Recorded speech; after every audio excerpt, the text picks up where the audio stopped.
Viewers welcome back in programme ji doctor साहब and वाले issue तो पहला ਅਸੀਂ ਆਪਣੇ ਦਰਸ਼ਕਾਂ ਦੇ ਫੇਸਬੁੱਕ ਮੈਸੇਜ ਲਵਾਂਗੇ। ਸਾਡੇ ਕੋਲ ਪਹਿਲਾ ਫੇਸਬੁੱਕ ਮੈਸੇਜ ਆਇਆ ਹੈ ਪਰਵਿੰਦਰ ਸਿੰਘ ਜੀ ਦਾ। ਇਹ ਲਿਖਦੇ ਹਨ, ਮਰਿੰਦਰ ਮਿੱਤਰਾ, ਕੁਰਸੀ ਵੀ ਕਦੇ ਆਉਂਦੀ ਹੈ ਜਾਂਦੀ ਹੈ, ਤੈਨੂੰ ਵਰਤ ਕੇ ਸੁੱਟ ਦੇਣਾ ਅਗਲਿਆਂ ਨੇ, ਬਾਅਦ ਚ ਮਰਨ ਲੱਗਾ ਬਲਦੇਵ ਸਿੰਘ ਵਾਂਗ ਕਹਿ ਦੀ ਅਖੇ ਮੈਂ ਸਿੱਖਾਂ ਨੂੰ ਭਾਰਤ ਦਾ ਗੁਲਾਮ ਬਣਾ ਚੱਲਿਆ, ਜਿੰਦੇ ਜੀ ਤੈਨੂੰ ਵੀ नहीं लगनी समझ जी।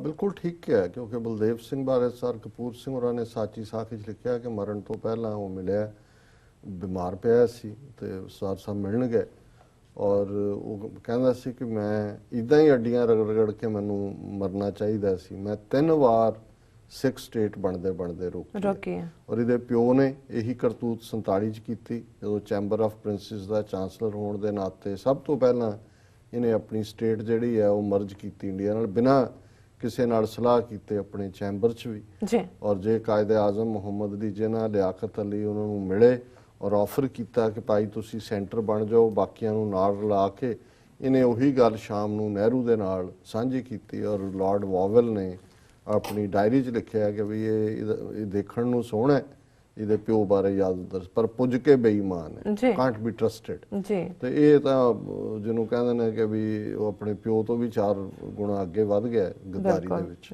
ਜੀ।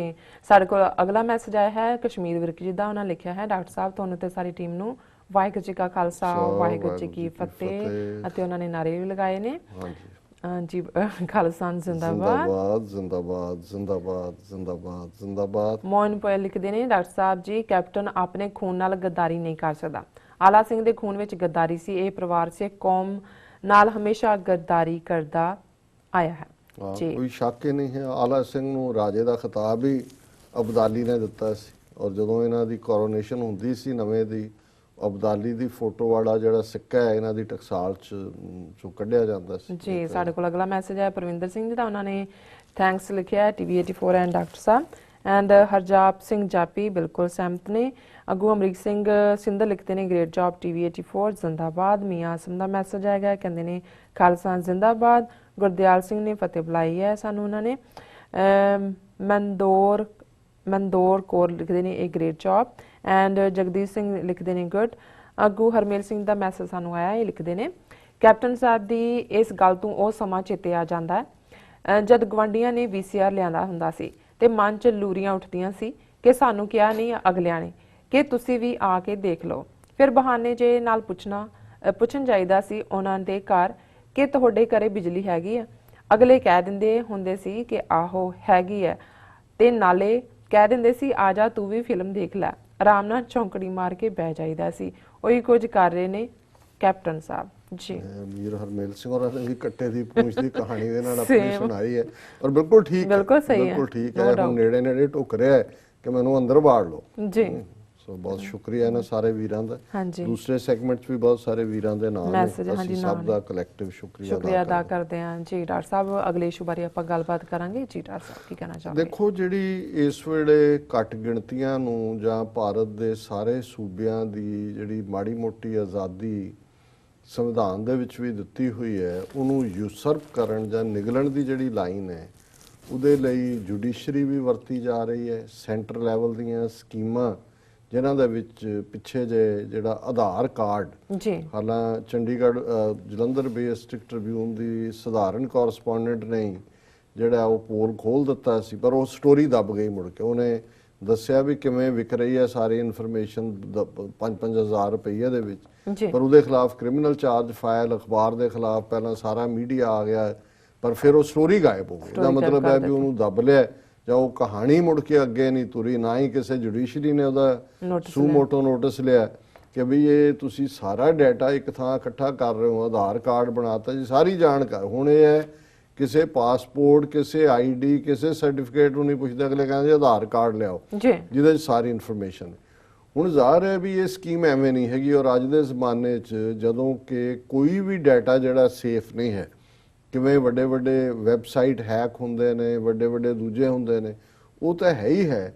ਲੇਕਿਨ ਸਿਆਣੇ ਸਿਟੀਜ਼ਨਸ ਵੱਲੋਂ ਇਹ ਵੀ ਪੁੱਛਿਆ ਜਾ ਰਿਹਾ ਹੈ ਕਿ ਇਹ ਤਾਂ ਹਰ ਸਿਟੀਜ਼ਨ ਦੇ ਉੱਤੇ ਸਰਵੇਲੈਂਸ ਹੋਏਗੀ ਜੀ, ਤੁਹਾਡੀ ਕੋਈ ਵੀ ਜਾਣਕਾਰੀ ਤੁਹਾਡੀ ਪ੍ਰਾਈਵੇਟ ਨਹੀਂ ਹੈ। ਔਰ ਜਿਵੇਂ ਇਸ ਮੁੱਦੇ ਨੂੰ ਮੈਂ ਹਮੇਸ਼ਾ ਹੀ ਜਿਹੜੀਆਂ ਬਹਾਦਰ ਆਵਾਜ਼ਾਂ ਹੁੰਦੀਆਂ ਉਹਨਾਂ ਨੂੰ ਐਡਮਾਇਰ ਕਰਦਾ, ਮਮਤਾ ਬੈਨਰਜੀ ਪੈਰਾਂ 'ਚ ਉਹਨੇ ਕੈਂਚੀ ਵਾਲੀ ਜੁੱਤੀ ਪਾਈ ਹੁੰਦੀ ਹੈ, ਸਿੰਪਲ ਸਾੜੀ, ਤੇ ਉਹ ਕੱਲੀ ਖਲੋਤੀ ਹੈ ਹਿੰਦੂਤਵਾਦੀਆਂ ਨੀਤੀਆਂ ਦੇ ਖਿਲਾਫ ਹੀ, ਹਰ ਧੱਕੇ ਦੇ ਖਿਲਾਫ ਵੀ। RSS ਨੂੰ ਅਜੇ ਤੱਕ ਉਹਨੇ ਉੱਥੇ ਵੜ ਨਹੀਂ ਦਿੱਤਾ, ਭਾਵੇਂ ਉੱਥੇ ਕਿਤੇ ਨਾ ਕਿਤੇ ਹੁਣ ਫੁੱਟ ਹੋਲਡ ਕਰ ਰਹੇ ਨੇ ਜੀ।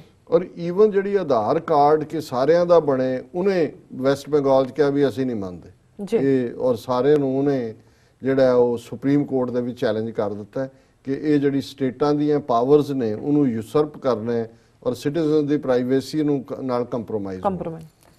ਹੁਣ ਕਪਿਲ ਸਿੱਬਲ ਜਿਹੜਾ ਕਾਂਗਰਸ ਦਾ ਵੱਡਾ ਲੀਡਰ ਹੈ ਔਰ ਨਾਮੀ ਵਕੀਲ ਵੀ ਹੈ, ਟੌਪ ਦੇ 5-7 ਜਿਹੜੇ ਭਾਰਤ ਦੇ ਨੇ ਉਹਨਾਂ 'ਚ ਇੱਕ ਹੈ, ਉਹ ਇਸ ਕੇਸ ਨੂੰ ਲੜ ਰਿਹਾ।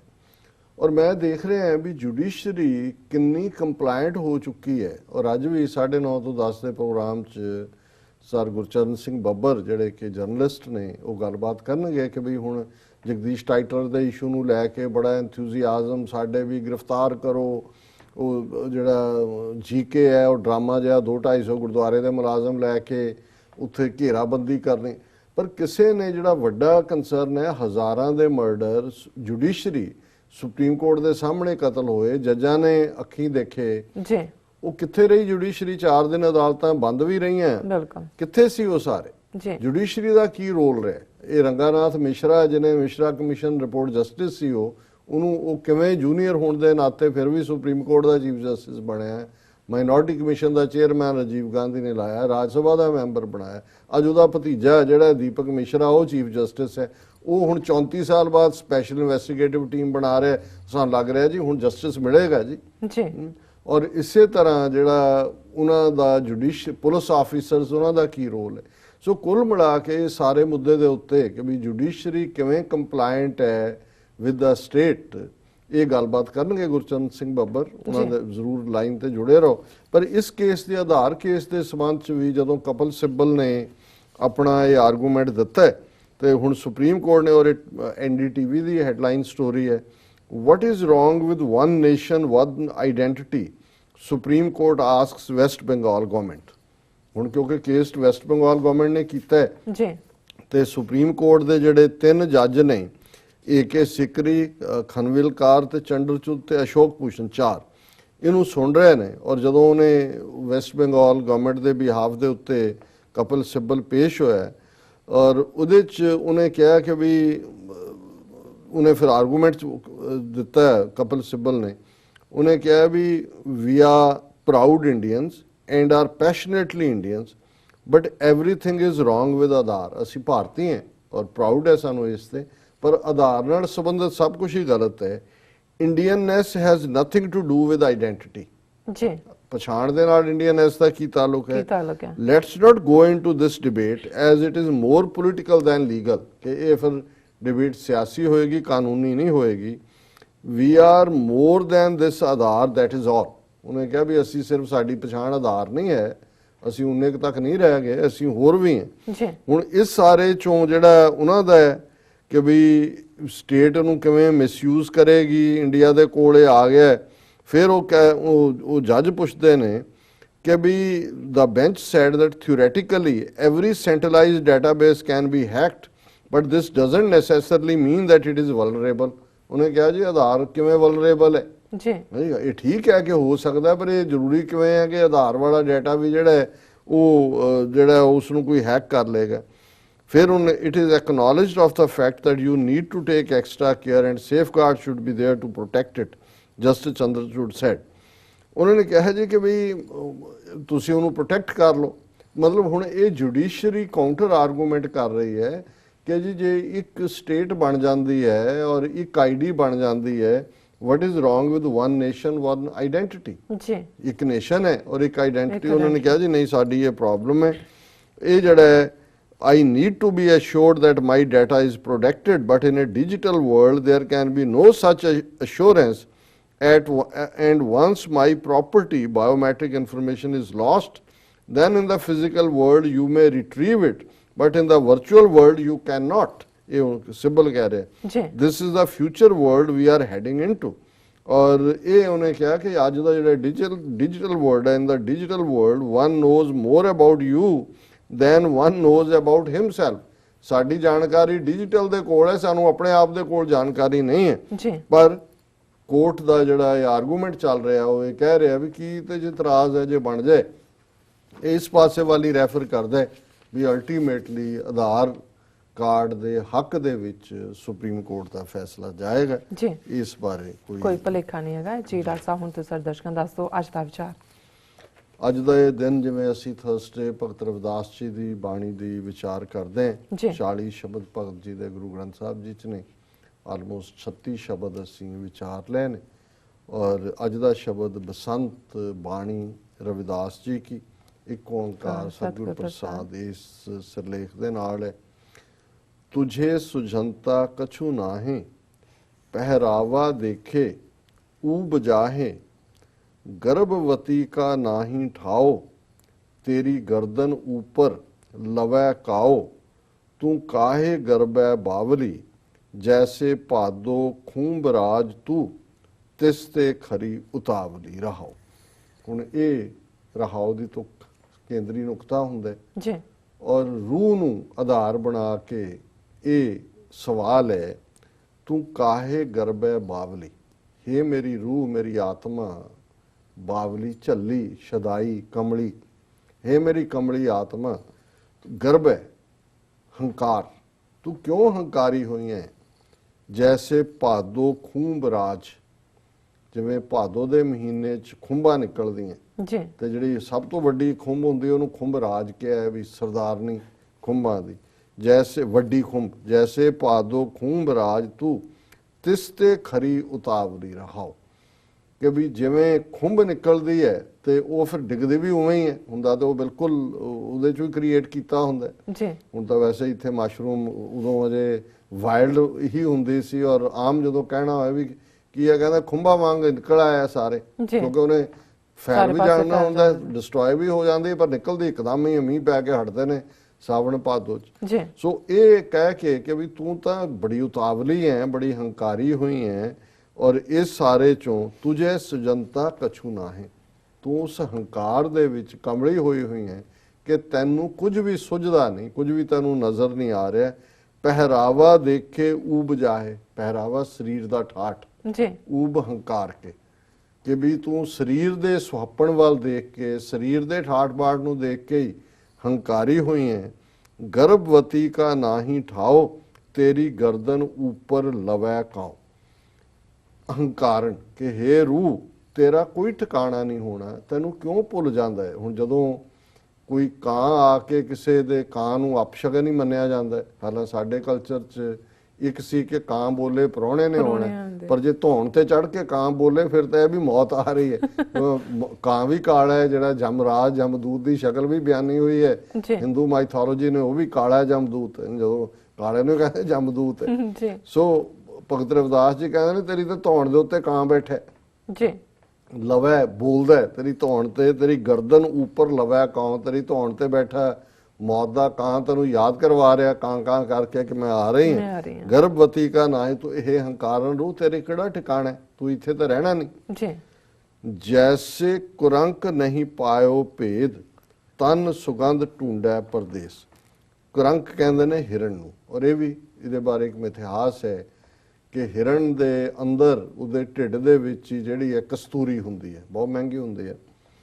ਲੇਕਿਨ ਹੁਣ ਹਿਰਨ ਤਾਂ ਦੌੜਦਾ ਫਿਰਦਾ, ਪਰ ਜਿਨ੍ਹਾਂ ਨੇ ਇਹ ਕਵੀਆਂ ਦੀਆਂ ਕਲਪਨਾਵਾਂ ਨੇ ਕਿ ਹਿਰਨ ਜਿਹੜਾ ਹੈ ਉਹਨੂੰ ਜਦੋਂ ਖੁਸ਼ਬੂ ਆਉਂਦੀ ਹੈ ਖੁਦ ਨੂੰ, ਤੇ ਉਹ ਭੱਜਦਾ ਹੈ ਕਿ ਵੀ ਕਿੱਥੇ ਹੈ, ਉਹਨੂੰ ਲੱਭਦਾ ਫਿਰਦਾ। ਇਸ ਲਈ ਉਹ ਜਿਹੜਾ ਚੁੰਗੀਆਂ ਭਰਨਾ ਕਹਿੰਦੇ ਨੇ ਹਿਰਨ ਦੀ ਜਿਹੜਾ ਭੱਜਣਾ, ਕਿ ਉਹ ਚੁੰਗੀਆਂ ਭਰਦਾ ਫਿਰਦਾ ਹੈ, ਪਰ ਉਹਦੇ ਆਪਣੇ ਜਾਂ ਉਹਨੂੰ ਇਸ ਗੱਲ ਦੀ ਖਬਰ ਨਹੀਂ ਹੈ। ਜੈਸੇ ਕੁਰੰਕ ਨਹੀਂ ਪਾਇਓ ਭੇਦ, ਤਨ ਸੁਗੰਧ ਢੂੰਡੈ ਪਰਦੇਸ, ਵੀ ਉਹਦੇ ਆਪਣੇ ਅੰਦਰ ਸੁਗੰਧੀ ਹੈ ਤੇ ਉਹ ਦੂਸਰੀਆਂ ਥਾਵਾਂ ਤੇ ਢੂੰਡਦਾ ਫਿਰਦਾ ਹੈ। ਅਪ ਤਨ ਕਾ ਜੋ ਕਰੇ ਵਿਚਾਰ, ਤਿਸ ਨਹੀਂ ਜਮ ਕੰਕਰ ਕਰੇ ਖੁਆਰ। ਇਸੇ ਤਰ੍ਹਾਂ ਉਹਨਾਂ ਨੇ ਕਿਹਾ ਕਿ हे ਮਨੁੱਖ, ਬਾਹਰ ਨਾ ਢੂੰਡਦਾ ਫਿਰ, ਆਪਣੇ ਅੰਦਰ ਵੱਲ ਝਾਕ ਕੇ ਦੇਖ, ਤੇਰੇ ਅੰਦਰ ਹੀ ਉਹ ਰੱਬ ਬੈਠਾ ਜੀ। ਤੇ ਜਦੋਂ ਆਪਣੇ ਅੰਦਰ ਇਸ ਵਿਵੇਕ ਨੂੰ ਵਿਚਾਰ ਨੂੰ ਕਰੇਗਾ, ਆਪ ਤਨ ਕਾ ਜੋ ਕਰੇ ਵਿਚਾਰ, ਤਿਸ ਨਹੀਂ ਜਮ ਕੰਕਰ ਕਰੇ ਖੁਆਰ, ਉਸ ਨੂੰ ਫਿਰ ਜਮ ਦਾ ਡਰ, ਮੌਤ ਦਾ ਡਰ, ਖਵਾਰੀ ਦਾ ਡਰ ਜਿਹੜਾ ਹੈ ਉਹ ਨਹੀਂ ਜਿਹੜਾ ਉਸ ਨੂੰ ਪਰੇਸ਼ਾਨ ਕਰੇਗਾ। ਪੁੱਤਰ ਕਲੱਤਰ ਕਾ ਕਰੇ ਹੰਕਾਰ, ठाकर लेखा मंगणहार फेड़े का दुख सह जियो पाछे किसे पुकारे पियो पियो पुत्र कलत्तर का करे कलत्तर कहते ने औरत नूं इस्त्री नूं जी कि तैनू अपने बच्चे दे पुत्र दा बड़ा मान है पुत्र धियां जो भी है परिवार गृहस्थियां दा जी कलत्तर स्त्री दा बड़ा मान है पुत्र कलत्तर का करे अहंकार तू अपने पुत्रा अपनी औलाद और अपनी स्त्री का हंकार करदा है ठाकर लेखा मंगणहार और कई बार जो हंकार की गल हुंदी है बहुत वार असी उस मोह वस कि जी असी टब्बर पालना जां असी टब्बर नूं जिहड़ा है वो कुछ लैके दईए जिहड़ी साडी समर्था च भी नहीं है इस लई जदों बाबा फरीद ने याद करवाया कि भाई रुखी सुखी खाए के ठंडा पानी पियो देख पराइयां चोपड़ियां ना तरसावे जी मतलब ये सी रुखी सुखी का मतलब किरत कमाई पर जदों सानू लगदा जी दूसरे चोपड़ियां खा रहे ने ते असी क्यों ना खाईए मतलब ये है भी जिहड़े फेयर मीनस नहीं ने उहदे नाल कमाई करनी सो उस हंकार की गल है अदरवाइज अपने औलाद अपने बच्चों नूं प्यार करना उन्हां दे दुख सुख दे विच खलोना ये कोई अनस्पिरिचुअल नहीं है लेकिन और जदों असी इस किस्म के मोह दे विच कोई कर्म करते हैं फिर भगत जी फरमाते ने ठाकुर लेखा मंगणहार भाई जो तू करेगा उसका लेखा जोखा होएगा फेड़े का दुख सह जियो फेड़ा हुंदा माड़े काम कि फिर तेरे जी नूं ते तो कोई माड़े काम कीते ने उन्हां दा दुख उन्हों सहारना पेगा पाछे किसे पुकारे पियो पियो प्यारा प्यारा उदों किसे ने भी तेरे नेड़े नहीं होना मेरा प्यारा पुत्तू मेरी धी मेरा पत्नी या पत्नी नहीं मेरा पति या पियो पियो कोई नहीं किसी ने तेरे नेड़े नहीं लगना जो तू कीता होया है उहदी सजा तैनूं खुद नूं पानी पैगी साधु की जो लेह ओठ तेरे मिटे पाप सब कोट कोट कि जे तू भली संगत दे विच रहेगा भलियां दे नाल आके बैठेगा सत संगत करेगा उन्हां दा आसरा तकेगा तेरे मिठे पाप सब कोट कोट फिर तेरे करोड़ां जिहड़े पाप ने नैगेटिव एक्ट ने वो खत्म हो जाएंगे तो अखीर भगत जी ने फरमाया कह रविदास जो जपै नाम तिस जात ना जन्म ना जोन काम भगत रविदास जी फरमाते ने कि जेड़ा भी उस वाहिगुरु दे नाम नूं जपदे फिर उसकी नीवी जात मुक जाती है उसका जन्म मिट जाता है तो जूना नाल उसका कोई वास्ता नहीं रहिंदा है वो आज़ाद हो जाता है तो जिस पर था फिर भगत जी का शब्द बेगमपुरा शहर को नाओ दुख अंदो नहीं तय ठाओ ना खिराज तशवीश ना मार और खौफ ना खता न तरस जवाल अब मोए खूब वतन गह पाई ऊहा सुख सदा मेरे पाई फिर वो स्टेज हुंदी है कि बेगमपुरा जिथे गम नहीं है और उत्थे कोई दुख नहीं है कोई टैक्स नहीं है कोई जवाल नहीं है सारे ही जड़े ने उस दे विच सुखी वसदे ने ये फिर बेगमपुरे वाली स्टेज सतगुरु ਦਿੰਦੇ ਨੇ ਜੀ ਡਾਕਟਰ ਸਾਹਿਬ ਬਿਲਕੁਲ ਤੁਹਾਡਾ ਬਹੁਤ ਬਹੁਤ ਸ਼ੁਕਰੀਆ ਤੁਸੀਂ ਅੱਜ ਦੇ ਅਹਿਮ ਇਸ਼ੂ ਤੇ ਅੱਜ ਦਾ ਵਿਚਾਰ ਸਾਡੇ ਦਰਸ਼ਕਾਂ ਨਾਲ ਸਾਂਝਾ ਕੀਤਾ ਹੈ ਇਸ ਨਾਲ ਆਪਣੇ ਵਿਊਅਰਸ ਕੋਲ ਲੈਂਦੇ ਆ ਇਜਾਜ਼ਤ ਵਿਊਅਰਸ ਸਾਡੇ ਪ੍ਰੋਗਰਾਮ ਦਾ ਸਮਾਂ ਇੱਥੇ ਸਮਾਪਤ ਹੁੰਦਾ ਤੁਸੀਂ ਆਪਣੀ ਰਾਏ ਤੇ ਸੁਝਾਅ ਸਾਨੂੰ ਭੇਜਣਾ ਭੁੱਲਣਾ ਸਾਡੇ ਇਸ ਪਤੇ ਤੇ sos@tvh4.tv ਤੇ ਅਸੀਂ ਆਪਣਾ ਪ੍ਰੋਗਰਾਮ ਲੈ ਕੇ ਫਿਰ ਦੁਬਾਰਾ ਹਾਜ਼ਰ ਹੋਵਾਂਗੇ ਤਦ ਤੱਕ ਲਈ ਮੈਨੂੰ ਤੇ ਆਪਣਾ ਸੁਣਾ ਗਿਆ ਦਿਓ ਦੇਖਦੇ ਰਹੋ ਟੀਵੀ 84 ਬੁਲਾ ਦਿਓ ਫਤਿਹ ਵਾਹਿਗੁਰੂ ਜੀ ਕਾ ਖਾਲਸਾ ਵਾਹਿਗੁਰੂ ਜੀ ਕੀ ਫਤਿਹ